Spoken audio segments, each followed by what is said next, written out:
Mars Contact Cleaner. Paano nga ba gamitin at para saan? So para nga pala ito sa mga electrical component gaya ng mga amplifier natin, mga appliances, mga TV.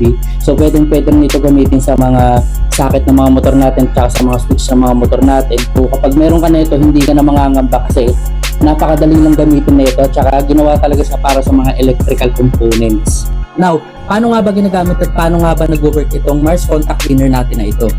Make sure lang na bago mo siyang gamitin, aalugin muna siya ng ganyan. Shake well before using it. Kagaya nun. And then, tanggalin mo lang itong tape na maliit na nakalagay dito para magamit mo tong nozzle niya. Kagaya niyan. Ayan. Ayan. So, ayan na siya. Pwede mo na siyang gamitin o pwede mo na siyang spray, itutok sa mga electrical components natin. Kagaya nito. So, yan. Kagaya nitong amplifier na to, napakaraming alikabok, napakaraming dumi. So, hindi naman natin pwedeng punasan ito ng basta-basta lang nabasa. Kagaya nito, yung mga ganito, kung makikita nyo, pwede nyo siyang spray din gamit yan. And kung makikita nyo, napakabilis lang matuyo yan. Fast acting siya, fast drying. Kagaya nito mga ganitong dumi na to, makikita nyo, i-spray nyo lang yan dyan. Diba?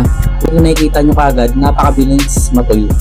Kaya nga ilalagay ko na lang yung link dyan sa baba para same quality ang makuha mo kagaya nito. Meron ka ng 250 ml Mars Contact Cleaner sa halagang 100 plus lang. Peace out!